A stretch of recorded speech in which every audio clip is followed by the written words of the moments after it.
ജാസ്മിനും ഗബ്രി ഞങ്ങളെല്ലാവരും നല്ല സുഹൃത്തുക്കളാണ്. ശ്രീതു അർജുനായിട്ടുള്ള ട്രിപ്പ് എല്ലാവരും വെയിറ്റ് ചെയ്യുന്നുണ്ട്. പക്ഷേ അവർ ആഫ്റ്റർ ലൈഫ് എന്താ പറയുക, ആഫ്റ്റർ ലൈഫ് എങ്ങനെ ചോദിച്ചിട്ടുണ്ടെങ്കിൽ ഇപ്പോൾ ഓരോ പ്രോഗ്രാംസും കാര്യങ്ങളൊക്കെ ആയിട്ട് എല്ലാവരും അവരവരുടെ ലൈഫിൽ ബിസിയാണ്. കഴിഞ്ഞു, ഗെയിം കഴിഞ്ഞു ഗൈസ്. ബിഗ് ബോസ് കഴിഞ്ഞു. ബിഗ് ബോസ് നല്ല അടിപൊളി ജീവിതമായിരുന്നു, ഒന്നും പറയാനില്ല. വേറൊരു ലോകം, ഞാൻ എല്ലായിടത്തും പറഞ്ഞിട്ടുള്ള പോലെ വേറൊരു ലോകമാണ്. ഇതൊരു ഗെയിം റിയാലിറ്റി ഷോ മാത്രമാണ്.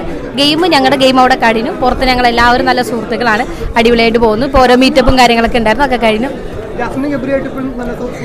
ജാസ്മിനും ഗബ്രി ഞങ്ങളെല്ലാവരും നല്ല സുഹൃത്തുക്കളാണ്. ശ്രീതു അർജുനായിട്ടുള്ള ട്രിപ്പ് എല്ലാവരും വെയിറ്റ് ചെയ്യുന്നുണ്ട്. പക്ഷേ അവർ രണ്ടുപേരും ഭയങ്കര തിരക്കിലാണ്. അർജുൻ ഓരോ പ്രോഗ്രാംസും കാര്യങ്ങളുണ്ട്. ശ്രീതു ചെന്നൈയിൽ നിന്ന് കൊച്ചിയിലേക്ക് വരുമ്പോൾ ഞങ്ങൾ മീറ്റ് ചെയ്യും. അപ്പോൾ ഞങ്ങളൊരു വ്ളോഗും കാര്യങ്ങളൊക്കെ ചെയ്യാം. അപ്പോൾ എല്ലാവരെയും കാണാം. മീറ്റപ്പ് ഇനിയുണ്ട്. ഇനി അത് സർപ്രൈസ് ആണ്, വരുന്നുണ്ട്. കുറേ കാര്യങ്ങളൊക്കെ വരുന്നുണ്ട്. ആഫ്റ്റർ ലൈഫ് എന്താ പറയുക, ആഫ്റ്റർ ലൈഫ് എങ്ങനെ ചോദിച്ചിട്ടുണ്ടെങ്കിൽ ഇപ്പോൾ ഓരോ പ്രോഗ്രാംസും കാര്യങ്ങളൊക്കെ ആയിട്ട് എല്ലാവരും അവരവരുടെ ലൈഫിൽ ബിസിയാണ്. ഞാനും ഇങ്ങനെ ചെറിയ ചെറിയ പ്രോഗ്രാംസും കാര്യങ്ങളൊക്കെ ആയിട്ട് മുന്നോട്ട് പോകുന്നു.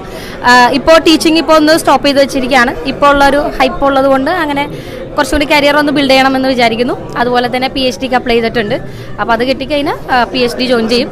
ഇതൊക്കെയാണ് ഇപ്പോൾ എൻ്റെ നിലവിലത്തെ പ്ലാൻസ്. പിന്നെ ഇങ്ങനെ ചെറിയ ആങ്കറിങ്ങും പരിപാടികളും വ്ളോഗും കാര്യങ്ങളൊക്കെ ആയിട്ട് പോകുന്നു. ഓക്കെ അല്ലേ?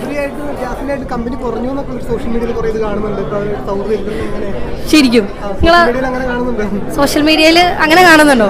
ചിലപ്പോൾ ഞങ്ങൾ ഒരുമിച്ച് അധികം ഉള്ളത് ഇടാത്തോണ്ട്. ഇനിയിപ്പോൾ ജാസ്മിൻ ഇന്ന് എത്തും. ടൈമൊന്നും ഞാൻ പറയില്ല. ജാസ്മിൻ ഇപ്പോൾ കുറച്ച് കഴിയുമ്പോൾ വരും, ഞാൻ പോയി പിക്ക് ചെയ്യും. അവളിനി കൊച്ചിയിൽ കുറച്ച് നാളുണ്ടാവും. ഓരോ പ്രോഗ്രാംസ് കാര്യങ്ങളുണ്ട്. ഞങ്ങൾ ഒരുമിച്ചാണ്. കാരണം അവൾക്ക് കൊച്ചിയിൽ വേറെ കണക്ഷൻസ് ഒന്നുമില്ല, ഞാൻ മാത്രമുള്ളപ്പോൾ ഞങ്ങളെപ്പോഴും ഒരുമിച്ചുണ്ടാവും. ഇന്ന് 14-ാം തീയതി ജാസ്മിൻ്റെ ഫാൻസ് മീറ്റപ്പാണ്. അപ്പോൾ അതിനും ഉണ്ടാവും, എല്ലാവരും ഉണ്ടാവും. Yes, thank you guys. അപ്പോൾ ഞാനിപ്പോൾ ഉള്ളത് നക്ഷത്ര ഗോൾഡ് ആൻഡ് ഡയമണ്ട്സിലാണ്. അപ്പോൾ ഫ്രീ ആയിട്ടുള്ളവരൊക്കെ ആലുവയിൽ ഇവരുടെ 10 വർഷമായി ഈ ഒരു ജ്വല്ലറി ഇവിടെ അവർ സ്റ്റാർട്ട് ചെയ്തിട്ട്. അപ്പോൾ ഇതിൻ്റെ റീ ഓപ്പണിംഗ് ആണ്. അപ്പോൾ എറണാകുളത്തെ ഏറ്റവും ലൈറ്റ് വെയിറ്റ് ആയിട്ടുള്ള ആഭരണങ്ങളാണ് നക്ഷത്ര ഗോൾഡ് ആൻഡ് ഡയമണ്ട്സ് ഇവിടെ പ്രൊവൈഡ് ചെയ്യുന്നത്.